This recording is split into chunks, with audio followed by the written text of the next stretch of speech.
ఉపాధ్యాయుడి నుంచి సుప్రసిద్ధ అవధాని, ప్రేమించి పెళ్లి చేసుకున్న గరికపాటి నరసింహారావు, ఉపాధ్యాయుడిగా, లెక్చరర్గా, ప్రిన్సిపల్గా విధుల నిర్వహణ, విద్యా సంస్థను నెలకొల్పి నష్టపోయిన గరికపాటి, కోట్లల్లో ఆస్తులు సంపాదించిన గరికపాటి నరసింహారావు.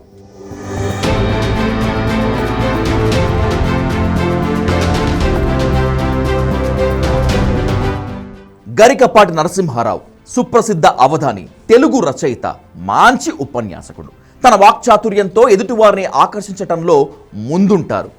ఎవరేమనుకున్నా తాను మనసులో ఉన్నది కుండబద్దలు కొట్టినట్లు చెప్పేస్తారు. సరళమైన భాషలో ప్రస్తుత జనరేషన్కు కూడా అర్థమయ్యే రీతిలో చెప్పటంతో గరికపాటి ఘనాపాటి. ఆయన జీవితంలో చీకట్లు ఉన్నాయి, వెలుగులు ఉన్నాయి. పెళ్లిళ్ళు, విడాకులు, ఇలా చెప్పుకుంటూ పోతే అనేక ట్విస్టులు చోటు చేసుకున్నాయి. నాకంటే 2 ఏళ్ళు చిన్నవాడు నన్ను అన్యాయంగా ఎత్తుకొచ్చి నా జీవితంతో చెలగాటమాడుకున్నాడు. ధర్మబద్ధమైన పెళ్లి చేసుకున్న వాడికి భార్యని ఎలా చూసుకోవాలో తెలుస్తుంది. ఎత్తుకొచ్చిన వాడికి ఏం తెలుస్తుందండి? పెళ్లి చేసుకున్నాడా, ఒక దండ వేస్తే అది పెళ్ళి అవుతుందండి?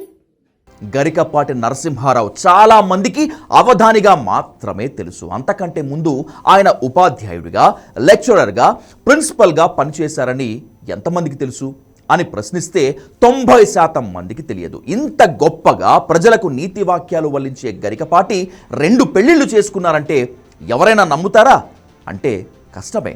కుటుంబాలు, బంధాలు, బంధుత్వాలు, భార్యాభర్తల మధ్య అనురాగాల గురించి చెప్పటంలో ఆయన దిట్ట. ఆయన ప్రసంగాలకు ఎవరైనా సరే మంత్రముగ్ధులు అవ్వాల్సిందే. ఆయన స్టేజ్ మీద ఉన్నారంటే జనం కుర్చీల నుంచి కదలరు. అంతగా జనాల్లో మంచి పేరు సంపాదించుకున్నారు. పేరు ప్రఖ్యాతులు వచ్చాయి, ఆస్తులు సంపాదించుకున్నారు. గరికపాటికి జనంలోనూ క్రేజ్ ఉంది. ఆ క్రేజ్ను ఉపయోగించుకొని కోట్లల్లో ఆస్తులు కూడబెట్టారు. ఇదంతా నాణానికి ఓవైపు మాత్రమే. ఆయన జీవితంలో ఎన్నో ఎత్తు పల్లాలు ఉన్నాయి. పశ్చిమ గోదావరి జిల్లా పెంటపాడు మండలం బోడపాడు అగ్రహారంలో 1958 సెప్టెంబర్ 14వ తేదీన జన్మించారు గరికపాటి.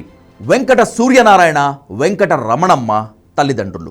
ఎంఏ, ఎంఫిల్, పిహెచ్డి చేశారు గరికపాటి. ఉపాధ్యాయుడిగా, లెక్చరర్గా 30 ఏళ్లు పనిచేశారు. చదువుకునే రోజుల్లో కామేశ్వరి అనే టీచర్ను ప్రేమించి పెళ్లి చేసుకున్నారు. వారికి 2 పిల్లలు. శ్రీశ్రీ, గురజాడ అనే పేర్లు పెట్టుకున్నారు. ఈ పేర్లు పెట్టడానికి కారణం గరికపాటికి శ్రీశ్రీ, గురజాడ అంటే అమితమైన ప్రేమ. పెళ్లైన కొత్తలో తెలుగు టీచర్గా పనిచేశారు. ఆ తర్వాత స్నేహితులతో కలిసి తూర్పుగోదావరి జిల్లాలో కోనసీమ రెసిడెన్షియల్ను స్థాపించారు. అది అనుకున్నంతగా సక్సెస్ కాలేదు. గుంటూరు జిల్లాకు ఫ్యామిలీని షిఫ్ట్ చేశారు. కొంతకాలం ప్రైవేట్ కాలేజ్లో తెలుగు లెక్చరర్గా పనిచేశారు. భార్యకు ప్రభుత్వ టీచర్ ఉద్యోగం రావటం, ఆయనకు ఉద్యోగం పోవటంతో వాళ్ళిద్దరి మధ్య విభేదాలు వచ్చాయి. ఎన్ని చోట్ల ఉద్యోగం కోసం ప్రయత్నించినా రిజల్ట్ లేనే లేదు. విజయవాడ ఆకాశవాణికి సరసవాణి పేరుతో కవితలు పంపిన ఫలితం లేకుండా పోయింది.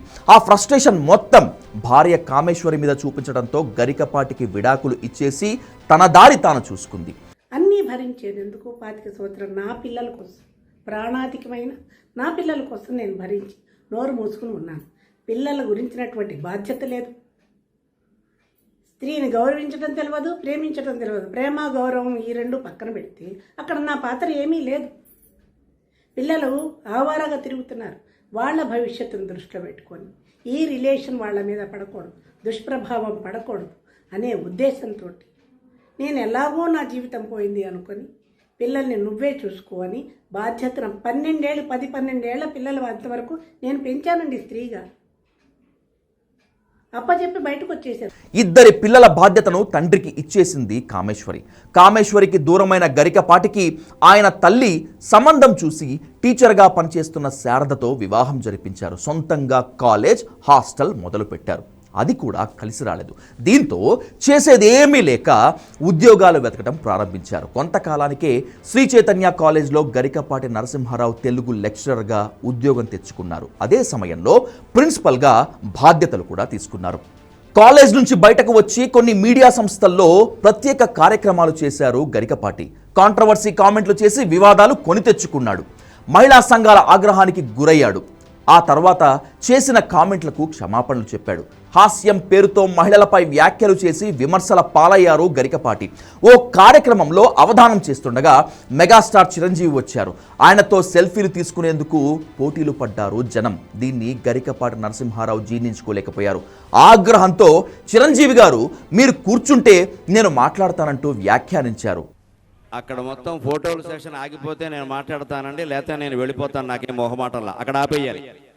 చిరంజీవి గారు దయచేసి మీరు ఆపేసి ఈ పక్కకి రండి, నేను మాట్లాడతాను. చిరంజీవి గారికి నా విజ్ఞప్తి, ఫోటో సెషన్ ఆపేసి ఇక్కడికి రావాలి, లేకపోతే నాకు సెలవు ఇప్పించండి. ఆయన వ్యవహార శైలిపై జనానికి తిక్కరేగింది. గరికపాటిని బూతులతో సోషల్ మీడియాలో చెడుగుడు ఆడుకున్నారు. ఒకప్పుడు టీచర్ ఉద్యోగం కోసం తిప్పలు పడిన గరికపాటి నరసింహారావు కోట్ల రూపాయలకు పడగలెత్తారు. ఉపన్యాసాలు, అవధానంతో భారీగా ఆస్తులు సంపాదించుకున్నారు. ఓ ప్రోగ్రాంకు అవధానం చేయటానికి లక్షల్లో వసూలు చేస్తున్నారు. 2022లో కేంద్ర ప్రభుత్వం పద్మశ్రీ అవార్డుతో ఆయన సత్కరించింది.